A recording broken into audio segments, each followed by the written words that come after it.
প্রগতি শুরু করছি আজকের সংবাদ। ফের যাত্রীবাহী বাস দুর্ঘটনার কবলে আহত হলেন বাসে থাকা ৪৫ জন যাত্রী। তাদের মধ্যে গুরুতর জখম হলেন ৫ জন। তাদেরকে মেদিনীপুর মেডিকেল কলেজ হাসপাতালে ভর্তি করা হয়েছে। ঘটনাটি ঘটেছে ৬ নম্বর জাতীয় সড়কে গুপ্তমড়ির কাছে বুধবার দুপুরে। ফের যাত্রীবাহী বাস দুর্ঘটনার কবলে আহত হলেন বাসে থাকা ৪৫ জন যাত্রী। তাদের মধ্যে গুরুতর জখম হলেন ৫ জন। তাদেরকে মেদিনীপুর মেডিকেল কলেজ হাসপাতালে ভর্তি করা হয়েছে। ঘটনাটি ঘটেছে ৬ নম্বর জাতীয় সড়কের গুপ্তমড়ির কাছে বুধবার দুপুরে। ঘটনায় জানা যায়, টাটা থেকে বাসটি মেদিনীপুর যাচ্ছিল।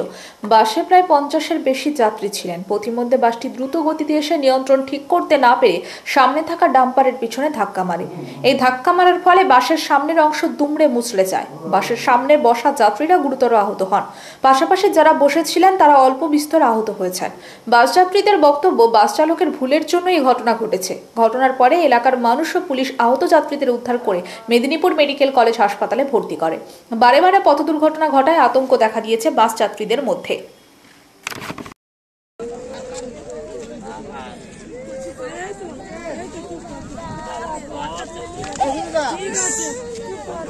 কত প্রচুর লেগেছে দাদা? এখানে ডাক্তার বলতে ঝাড়গ্রাম হাসপাতাল, ঝাড়গ্রামটাই কাছাকাছি হবে।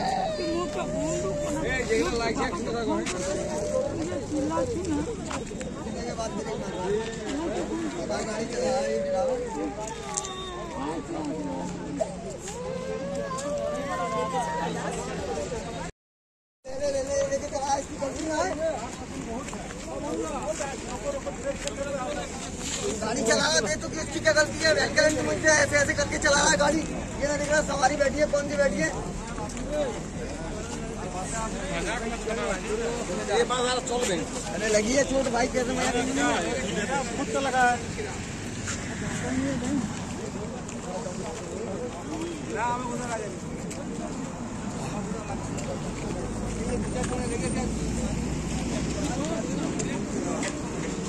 পানি গাড়ি গুলো কি জন্য দাঁড়িয়ে? ড্রাইভার ওই তো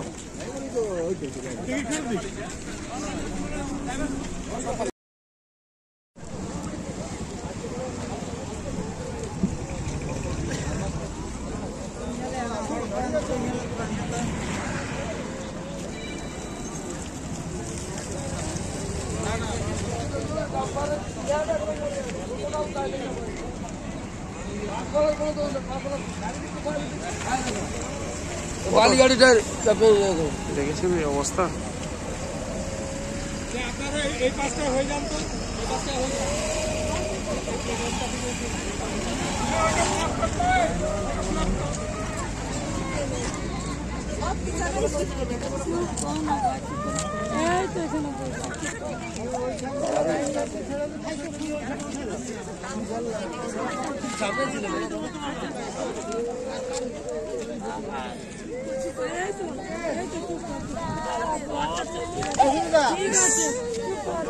কত প্রচুর লেগেছে দাদা? এখানে ডাক্তার বলতে ঝাড়গ্রাম হাসপাতাল, ঝাড়গ্রামটাই কাছাকাছি হবে।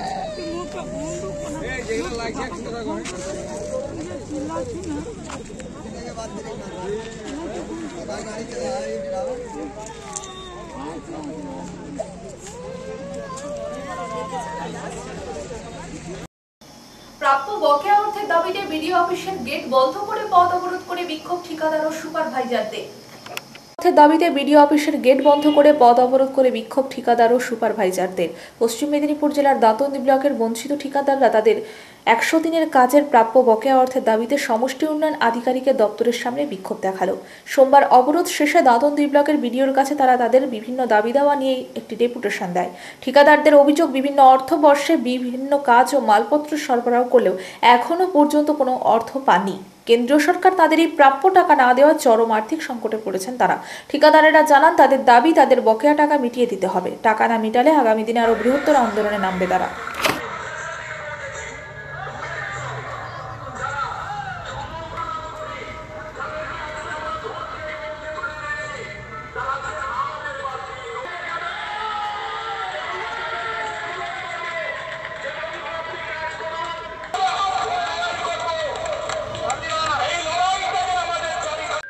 সারা পশ্চিম বাংলা ব্যাপী 342 খানা ব্লকে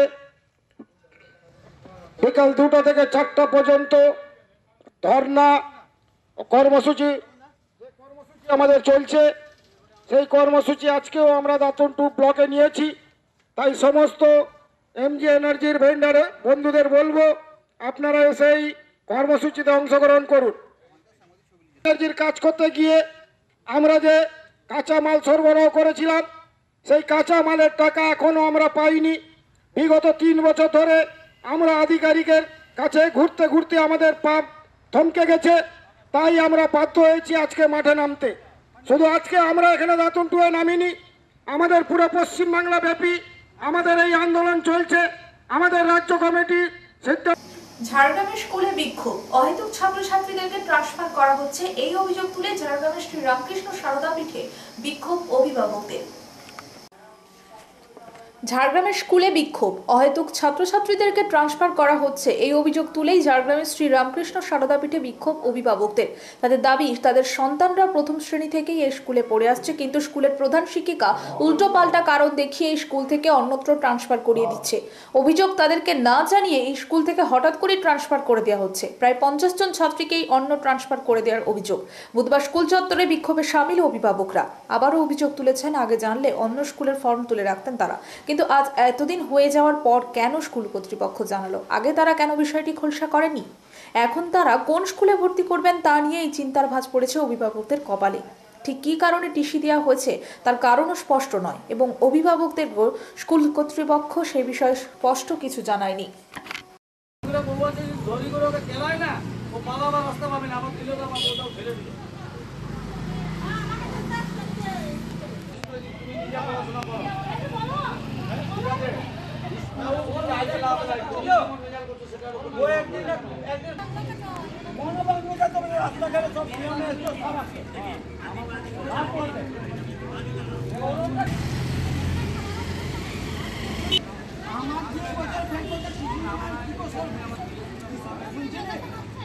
নাম? আমার নাম স্বপন সেনাপতি। আপনার সমস্যাটা কি? আমাদের সমস্যাটা হচ্ছে এই স্কুলে আমার মেয়ে ক্লাস 1 থেকে পড়ে এসছে, দিয়ে তারপর হাই স্কুলে গেছে এবং কি পাস করেছে। তা সত্ত্বেও মানে কি নানা আচুলায় পড়া 25, 30, 40, 50 জনকে এরা টিসি দিচ্ছে, আমার মেয়েকেও টিসি দিচ্ছে এবং টিসিটা যে পাবে আমরা জানতাম না। এই টিসিটা যদি আমরা আগে জানতাম তাহলে অন্য স্কুল থেকে ফর্ম নিতাম। আমার মেয়েকে এবছর আর ভর্তি করতে পারবো না। এনারা যা বলবে তাই শুনে আমার মেয়ে নাকি দোষ করছে। কী দোষ করছে সেটা আর বলছে না। আমার মেয়ে নাকি মাস্টারদের মানে না। আমার যে আপনাদের এটা ফল্ট, আপনারা যদি ছাত্রীদেরকে না রাখতে পারেন, এটা তো মেয়েদের স্কুল, ছেলেদের স্কুল নয়। কী দোষ করছে? এমন দোষ করছে তাকে রাস্টিকেট করার মতন অবস্থায় চলে এসছে, এটা বলেছি। হ্যাঁ, এবং কি উনি রেজাল্টের সমস্ত টাকা বকেয়া, একদিনও কম্পিউটার ক্লাস হয়নি কিন্তু আমি 600 টাকা দিয়েছি। আমি একদিনও মানে লকডাউনে 2 বছর স্কুল হয়নি, পুরো 2 বছরে 6,000-7,000 টাকা আমরা দিয়েছি।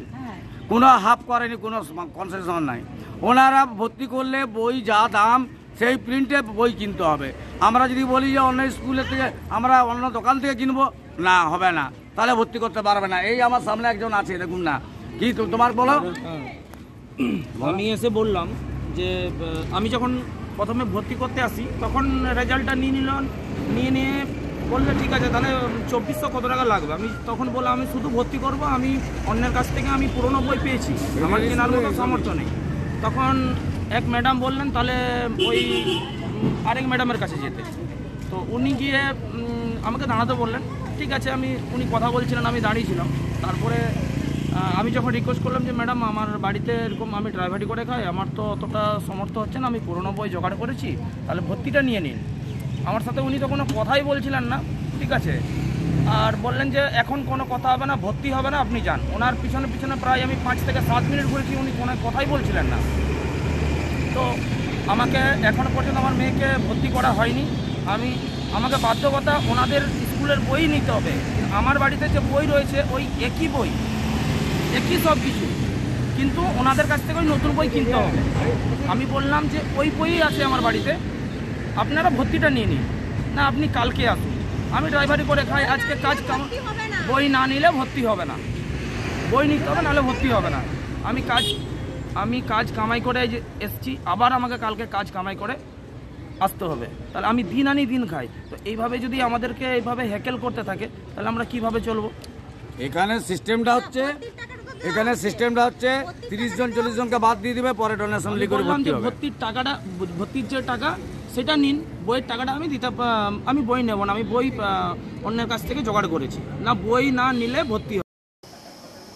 খড়গপুর থেকে উত্তরবঙ্গ যাওয়ার অন্যতম ব্রিজ তথা 7 নম্বর জাতীয় সড়কের উপর থাকা মেদিনীপুরের মোহনপুর ব্রিজে ভারী যান চলাচলের উপর নিষেধাজ্ঞা জারি হয়েছে। আর এই নির্দেশিকার পরেই বুধবার মেদিনীপুরের মোহনপুর ব্রিজ অবরোধ করল ট্রাক ওনার্স ওয়েলফেয়ার অ্যাসোসিয়েশন। প্রায় 1 ঘন্টা অবরুদ্ধ থাকে এই জাতীয় সড়ক। সংগঠনের দাবি, এভাবে জাতীয় সড়কের উপর যান চলাচল নিয়ন্ত্রণ হওয়ার জন্য প্রভূত ক্ষতি হচ্ছে তাদের। কখনো কখনো 10 কিলোমিটার বদলে কয়েকশো কিলোমিটার ঘুরে যেতে হচ্ছে।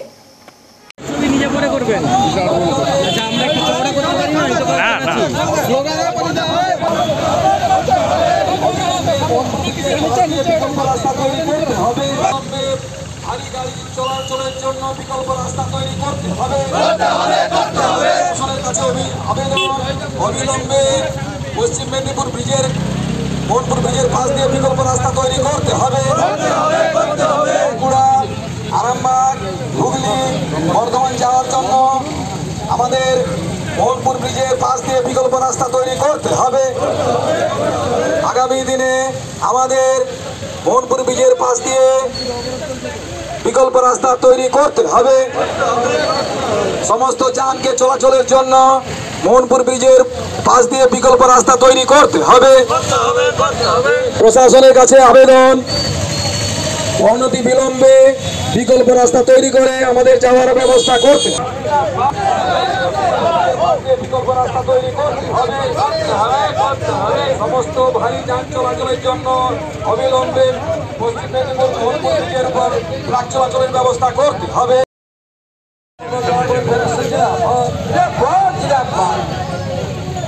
দাদা আপনি সরুন না, আমাদের বক্তব্য প্রদীপবাবু বললেন তারপরে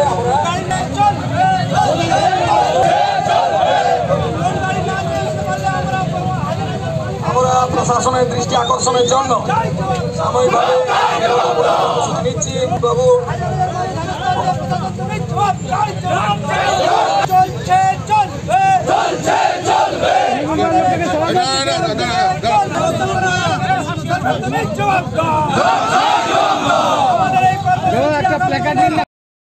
দেখুন, আজকে আমরা দীর্ঘ 22/6/2022 এই ব্রিজটি নোটিফিকেশন করে ডিএম স্যার বন্ধ করে দিলেন। তারপর থেকে 3 বছর অতিক্রান্ত হয়ে গেল, কিন্তু আমরা দেখলাম কি এই ব্রিজটিতে কি হলো, ব্রিজ রিপেয়ারের নামে কোটি কোটি টাকা লুট হলো।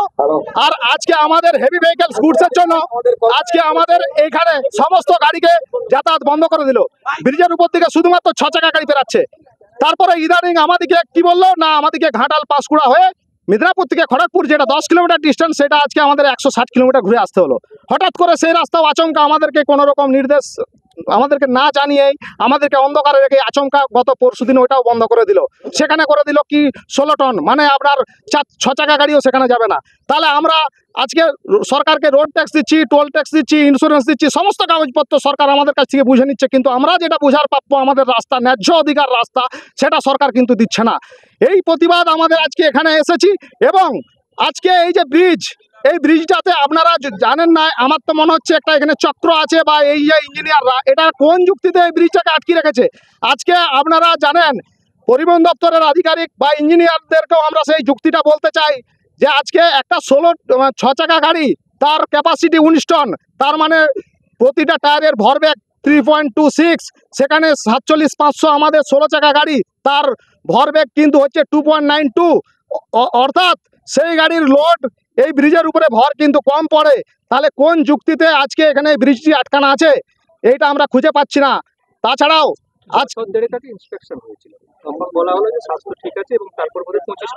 আমরা দেখেছি এখানে 80 টনের লোড গাড়ি নিয়ে রোড টেস্ট হয়েছিল, কিন্তু তখন ব্রিজের কিচ্ছু হয়নি।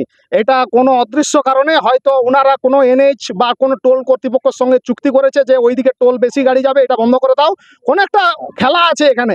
এবং এই ব্রিজটাকে আমাদের এই জন্যই বন্ধ করে রেখেছে।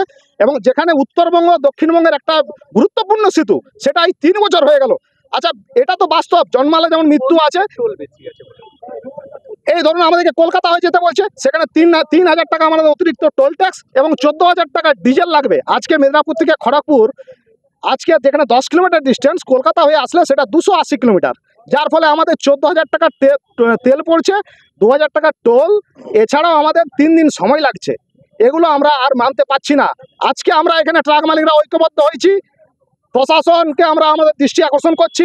এরপর যদি প্রশাসন না শুনে, আমরা পরবর্তী ক্ষেত্রে আমাদের যত ট্রাক আছে হাজার হাজার ট্রাক নিয়ে ব্রিজ তো বন্ধ করবই এবং শহরের অলিতে গলিতে ট্রাক দাঁড় করে শহর অচল করে দেবো আমরা।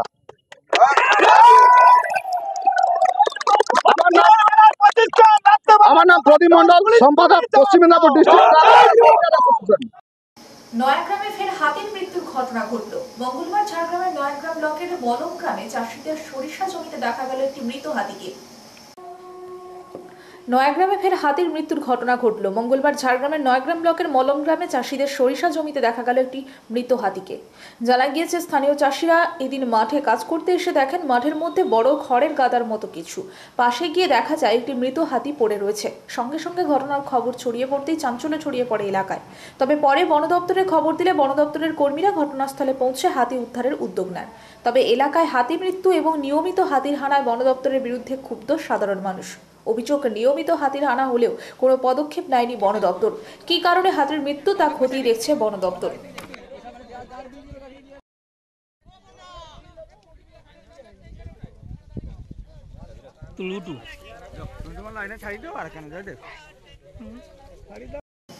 মুড়াকাটা কৃষি সমবায় সমিতির সবকটি আসনেই জয়ী হল তৃণমূল। উল্লেখ্য, আগামী 19শে জানুয়ারি এই সমবায় সমিতির নির্বাচন ছিল, কিন্তু 50টি আসনের মধ্যে 50টিতেই শুধু তৃণমূলের মনোনয়ন থাকায় বিনা প্রতিদ্বন্দ্বিতায় সবকটি আসনে জয়ী হল তৃণমূল কংগ্রেস।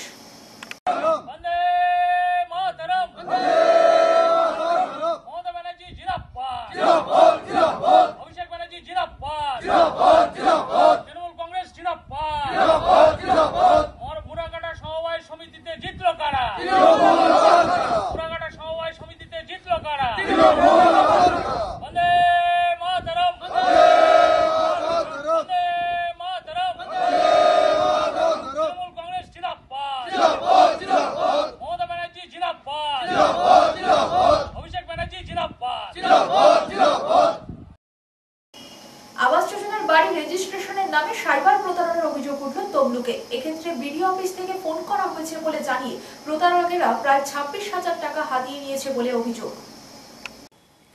আবাস যোজনার বাড়ির রেজিস্ট্রেশনের নামে সাইবার প্রতারণার অভিযোগ উঠল তমলুকে। এক্ষেত্রে বিডিও অফিস থেকে ফোন করা হয়েছে বলে জানিয়ে প্রতারকেরা প্রায় 26,000 টাকা হাতিয়ে নিয়েছে বলে অভিযোগ।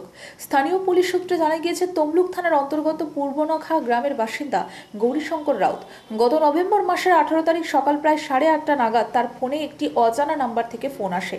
বিডিও অফিস থেকে ফোন করা হয়েছে বলে জানিয়ে আবাস যোজনার বাড়ির টাকা দেওয়া হবে বলে আশ্বস্ত করা হয় এবং উপভোক্তার ফোনে পাঠানো ওটিপি শেয়ার করতে বলা হয়। আর প্রতারকদের সেই কথা মতো একেবারেই সরল বিশ্বাসে ফোনে আসা ওটিপি নাম্বার সহ যাবতীয় তথ্য তৎক্ষণাৎ শেয়ার করে দেন গৌরীশঙ্কর। আর এই ঘটনার কিছু সময়ের মধ্যেই তার ব্যাংক অ্যাকাউন্ট থেকে 25,999 টাকা গায়েব হয়ে যায়। এমন অবস্থায় তমলুক থানার দ্বারস্থ হয়েছেন প্রতারিত ওই ব্যক্তি। গৌরীশঙ্কর রাউতের দাবি, প্রশাসনের কাছে আবাস যোজনার বাড়ি পাওয়ার জন্য অনেক আগেই আবেদন জানিয়েছিলেন। এমন অবস্থায় আচমকা বিডিও অফিস থেকে ফোন করা হয়েছে বলে জানিয়ে অভিযুক্তরা আমার পুরনো বাড়িটি ভেঙে নতুন বাড়ি করা হবে কিনা জানতে চায়। আর তাদের কথায় সরল বিশ্বাসে ওটিপি শেয়ার করতেই আমার ব্যাংক অ্যাকাউন্ট থেকে প্রায় 26,000 টাকা কেটে নেওয়া হয়েছে। যাতে আগামী দিনে এই ধরনের ঘটনা আর না ঘটে এবং দোষীদের চিহ্নিত করে উপযুক্ত শাস্তি দেওয়া হয়, এমনটাই আবেদন জানিয়েছেন প্রশাসনের কাছে।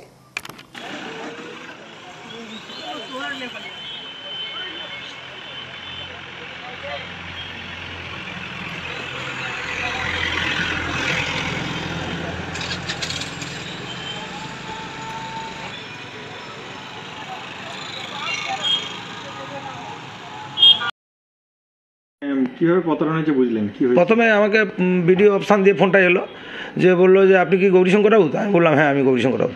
বলে তুমি ইন্দিরা আবাসের জন্য আবেদন করেছিলে? আমি বলি হ্যাঁ আমি ইন্দিরা আবাসের জন্য আবেদন করেছিলাম। বলে ইন্দিরা আবাস আপনার স্যাংশন হয়েছে, আপনি কোথায় করবেন বাড়িটা? না আমি বাড়ি ভেঙে না বাড়ি খালি জায়গায়? আমি বললাম না খালি জায়গায়।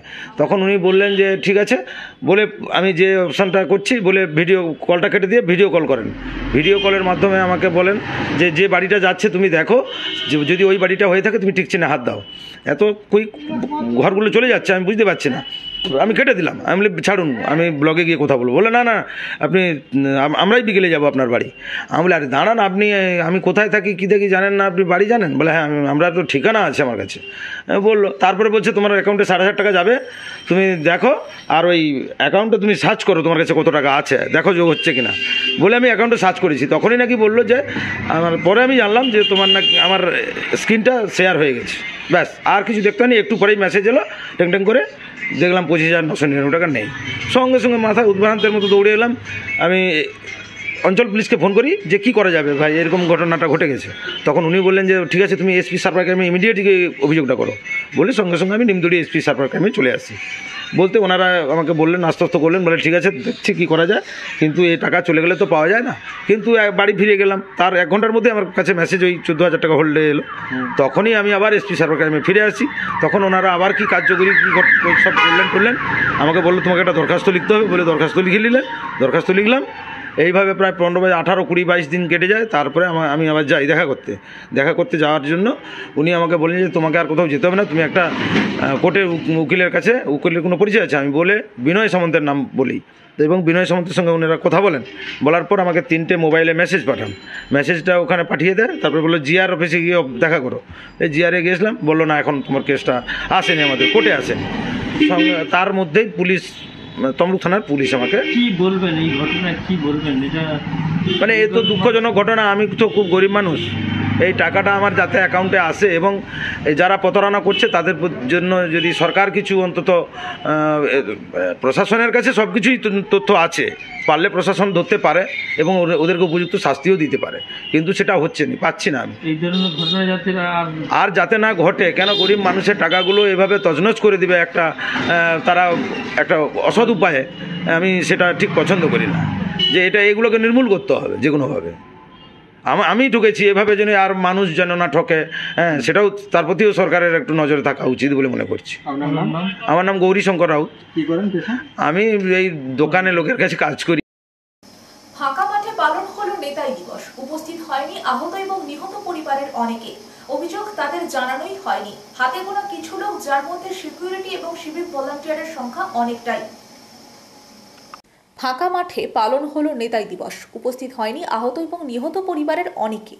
অভিযোগ তাদের জানানোই হয়নি। হাতে গোনা কিছু লোক, যার মধ্যে সিকিউরিটি এবং সিভিক ভলান্টিয়ারের সংখ্যা অনেকটাই। ফাঁকা মাঠে এভাবে নেতাই দিবস পালনকে কেন্দ্র করে একাধিক প্রশ্ন উঠেছিল। নেতাই কমিটির অভিযোগ, বিধায়ক তথা বনপ্রতিমন্ত্রী এলাকা, তবুও তিনি এই দিবস পালন অনুষ্ঠানে যথেষ্ট উদ্যোগী ভূমিকা নেননি। দলের অভ্যন্তরে আড়াআড়ি ভাগে বিভক্ত। যারা প্রতি বছর এই অনুষ্ঠানের আয়োজন করে থাকেন তাদের অনেকেই অনুপস্থিত। 10টায় অনুষ্ঠান শুরু হওয়ার কথা থাকলেও নেতৃত্বের অনুপস্থিতি এবং লোক না থাকায় শুরু হলো 11টার পর, তাও হাতে গোনা কিছু লোক। লোক না হওয়া প্রসঙ্গে জয়প্রকাশ মজুমদার বলেন, আমরা সবাইকে ডেকেছি বলে এড়িয়ে গেলেন। সমন্বয়ের অভাব প্রসঙ্গে বনপ্রতিমন্ত্রী বীরবাহা হাসদা বলেন, সবাইকে নিয়ে করেছি, সবার নাম ধরে ডাকা হয়েছে। তবে নাম ধরে ডাকা হলেও সবাই যে উপস্থিত ছিলেন না তা আমাদের ক্যামেরার সামনেই মুখ খুলেছেন আহত ও নিহত পরিবারের সদস্যরা। রীতিমতো ক্যামেরার সামনে ক্ষোভ প্রকাশ করেন তারা।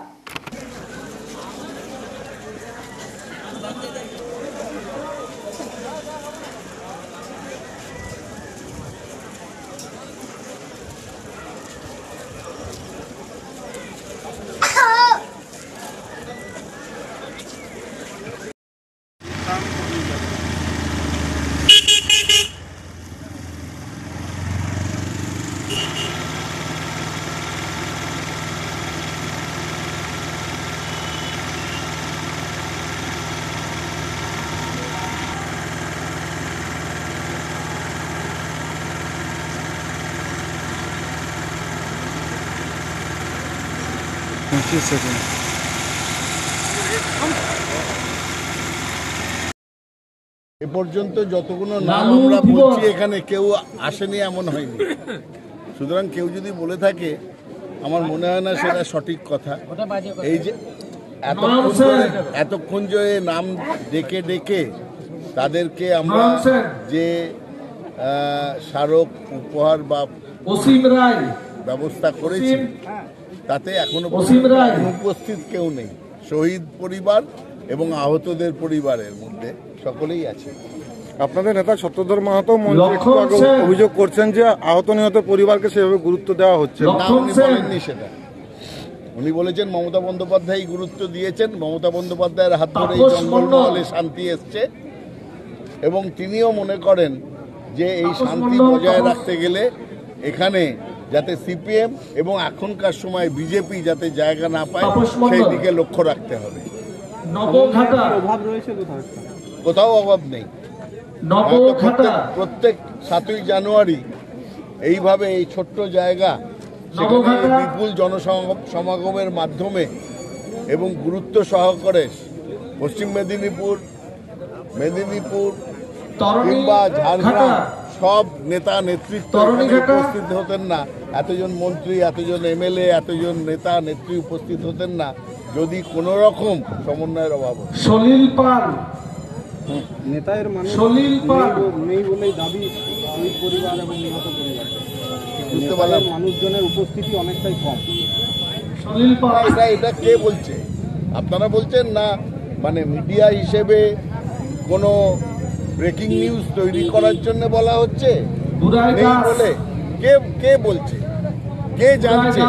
এতজন লোক, নেতার মানুষ নেই, কিছু আহত পরিবার অভিযোগ করছে না কেউ করেননি এই পর্যন্ত। যত আহত পরিবার দেখুন, নাম ডাকা হয়েছে, আমি আবার বলছি যে সেখানটাতে নেই। এবার আহতের পরিবারের কেউ যদি বলে আমি মাস্তুতো ভাই, আমাকে কেন ডাকলো না, আমি পিস্তিত শালা, কেন আমার নাম নেই, সেটা তো নয়। কিন্তু যাদের নাম নথিবদ্ধ আছে তাদের সমস্ত পরিবারের লোক এবং এখানে সকলকেই পাওয়া যাচ্ছে, তাদের পরিবারের যারা একদম একান্ত পরিবারের লোক তাদের সকলকেই পাওয়া গেছে। গতবারে শুভেন্দু অধিকারী এসেছিলেন এবং তিনি বলেছিলেন যে প্রতিবার নাকি শুনুন, শুভেন্দু অধিকারী ঘোলা জলে মাছ ধরতে চান এবং তার অনেক নতুন নতুন পদবি হয়েছে শুভেন্দু অধিকারী। আগে ছিলেন লোডশেডিং অধিকারী, তারপরেতে ক্ষমা চাওয়া অধিকারী, তারপরে হয়েছে ডেট পে ডেট, তারিখ পে তারিখ দেওয়া অধিকারী, এখন হচ্ছে তার নাম মিথ্যেবাদী অধিকারী। তিনি মানুষকে শুধু মিথ্যে কথা বলেন এবং মিথ্যে কথার ওপরেই তার সমস্ত রাজনীতিটা দাঁড়িয়ে আছে। আর দুর্নীতিগ্রস্ত অধিকারী সেটা তো প্রথম থেকেই ছিল, যেদিন থেকে নারদার টাকা হাত পেতে নিয়েছিলেন, সেটা তো নতুন করে আর বলার কিছু নেই। সুতরাং শুভেন্দু অধিকারী মিথ্যের বেশাতি করা, ভুল কথা বলা, বাজে কথা বলা একজন নেতা, তার কাছ থেকে আর কিছু নতুন আশা করা যায় না।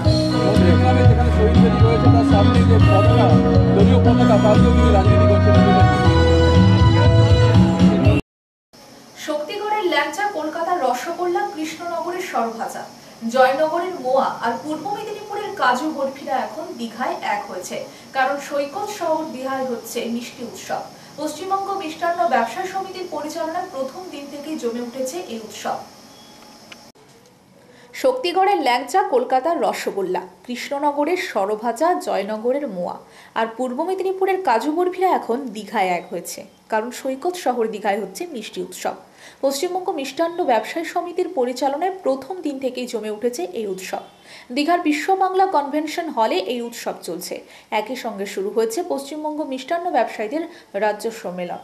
মুখ্যমন্ত্রী মমতা বন্দ্যোপাধ্যায়ের ইচ্ছা অনুসারে এই মিষ্টি উৎসবের সূচনা করেন রাজ্যের সেচমন্ত্রী মানস ভূঁইয়া। পশ্চিমবঙ্গ মিষ্টান্ন ব্যবসায়ী সমিতি দীঘা সমুদ্র সৈকতে মিষ্টি হাব গড়ার দাবি তোলে। এছাড়াও এই মিষ্টি উৎসবে আধুনিক সব মিষ্টি তৈরির উপকরণ ও যন্ত্রসমূহের প্রদর্শনী করা হয়েছে, যেখানে হাইজিন মেনটেন করে মিষ্টি কিভাবে তৈরি করা হয় তা দেখানো হচ্ছে। সেই প্রদর্শনী ঘুরে দেখেন মন্ত্রী মানস ভূঁইয়া। জানুয়ারি মাসের 7 তারিখ থেকে 9 তারিখ পর্যন্ত দীঘায় 3 দিনের মিষ্টি উৎসব হচ্ছে। এই উৎসবে রাজ্যের বিভিন্ন প্রান্তে ছড়িয়ে ছিটিয়ে থাকা মিষ্টি ব্যবসায়ীদের এক ছাতার তলায় নিয়ে এসে বিভিন্ন বিষয় নিয়ে আলোচনা করা হয়।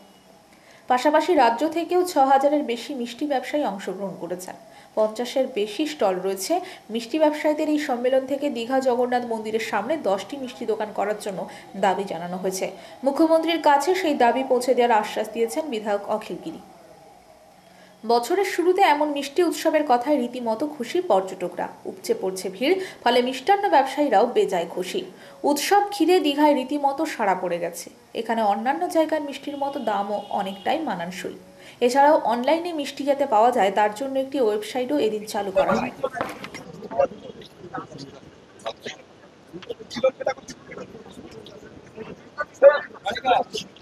সদস্যরা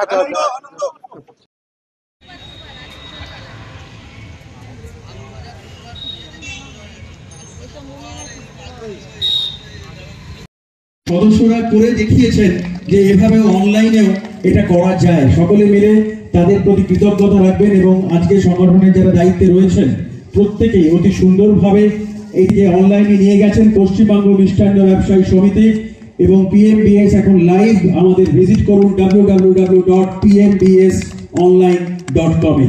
সকল বন্দি করলাম এবং সংগঠনের বরিষ্ঠ আধিকারিকরা রয়েছেন আমাদের আজকের উদ্বোধক।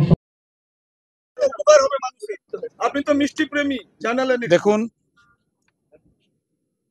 এর গুরুত্ব অনুধাবন করে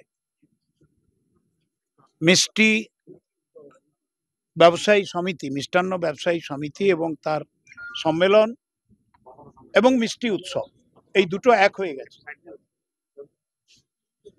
ফলে আমাদের মুখ্যমন্ত্রী তাদের উৎসাহ দিয়ে, শুভেচ্ছা দিয়ে দীঘা পর্যটন কেন্দ্রে, কনভেনশন সেন্টারে 3 দিন ব্যাপী উৎসবের আজকে সূচনা করার তিনি বলেছেন। মুখ্যমন্ত্রী আমাকে পাঠিয়েছেন তার প্রতিনিধি হিসাবে এবং অত্যন্ত সুন্দর কতকগুলি দৃষ্টিভঙ্গি এবং দাবি নিয়ে তারা আলোচনা করেছেন। আমাদের তারা বলেছেন এই দাবিগুলি সুচারুরূপে যেন মুখ্যমন্ত্রীর কাছে পৌঁছয় এবং জেলার জেলা শাসক, যিনি দীঘা ডেভেলপমেন্ট অথরিটিরও চেয়ারম্যান, তার মাধ্যমেও যেন এই দাবিগুলি মুখ্যমন্ত্রীর কাছে যায়। খুব ভালো। দেখুন, প্রত্যেকটা জিনিসেরই তো একটা আধুনিকীকরণ হচ্ছে, মডার্নাইজেশন। ফিনান্সিয়াল সিস্টেমে মডার্নাইজেশন আসছে, ম্যানেজমেন্ট সিস্টেমে মডার্নাইজেশন আসছে, মিষ্টি শিল্পতেও মডার্নাইজেশন আসছে। রোবোটিক ইনস্ট্রুমেন্টাল মিষ্টি তৈরির এখানে একটি এক্সিবিট আছে, আমি দেখছি, আরো যাব দেখতে এখনই। এবং লক্ষ লক্ষ মানুষ এই মিষ্টান্ন শিল্পের সঙ্গে জড়িয়ে আছে। আর বাংলার মিষ্টি শুধু ভারত শ্রেষ্ঠ না, পৃথিবী শ্রেষ্ঠ। এটা মুখ্যমন্ত্রী অনুধাবন করেছেন বলেই রাজারহাটে মিষ্টান্ন ভবনের জন্য তিনি জমি দিয়েছেন, কাজ শুরু হবে। বিভিন্ন জায়গায় মিষ্টি হাবের দাবি উঠেছে এদের পক্ষ থেকে, সেটা বিবেচনাধীন। তারা দাবি করেছেন এখানে দীঘাতে একটা মিষ্টান্ন ভাব হোক এবং পুরীর জগন্নাথ মন্দির উদ্বোধনের পরে তারা অনুরোধ করেছেন 10টি মিষ্টান্ন স্টলেরও যেন জায়গা থাকে। এছাড়া যেটা অখিল বলছে যে মহিলাদের যুক্ত করা। দেখুন, বাড়িতে মিষ্টি বানায় তো মা বোনেরা, তা কমার্শিয়ালি যদি আমরা আমাদের মহিলাদের, সেলফ হেল্প গ্রুপকে বা মিষ্টান্ন ব্যবসায়ী পরিবারের মেয়েদের যুক্ত করার প্রভিশন করা হয়, যেমন ওরা প্রস্তাব দিয়েছেন উৎকর্ষ বাংলাতে ইনভলভ করা, MSMEর যত ক্রাইটেরিয়ান আছে, ইকোনমিক ক্রাইটেরিয়ান, ম্যানেজমেন্টের ক্রাইটেরিয়ান, সেগুলোকে যুক্ত করে মিষ্টান্ন শিল্পটাকে যদি আরো ত্বরান্বিত করা যায়, বৈজ্ঞানিক পদ্ধতিতে হাইজিন মেনটেন করে, স্যানিটাইজ করে যে বিজ্ঞানের পদ্ধতিগুলি আছে সেগুলি কাজে লাগানো যায়, এই কথা তারা বলেছেন। আমরা কাগজপত্র নিলাম, মুখ্যমন্ত্রীর কাছে সঠিকভাবে পৌঁছে দেব এবং তিনি আমাদের চাইতেও বেশি সচেতন। মমতা বন্দ্যোপাধ্যায়, সম্মানীয় মুখ্যমন্ত্রী আমাদের চাইতেও বেশি সচেতন, তার দৃষ্টি এদের উপর আছে এবং এদের বার্তাকে সঠিক জায়গায় পৌঁছে দেব। আশা করি আপনার তোলা প্রশ্ন যে ইনস্ট্রুমেন্টাল যে ডেভেলপমেন্ট, সেটা কতটা কাজে লাগানো যাবে, সেই প্রচেষ্টাই শুরু হয়েছে, এগোবে এবং আমরা সবটাই মুখ্যমন্ত্রীর কাছে পেশ করব। তিনি যা সিদ্ধান্ত নেবেন সেটা নিশ্চয়ই একটা পজিটিভ ডাইরেকশনে হবে। এটা আমাদের সংবাদ এই পর্যন্ত। নমস্কার।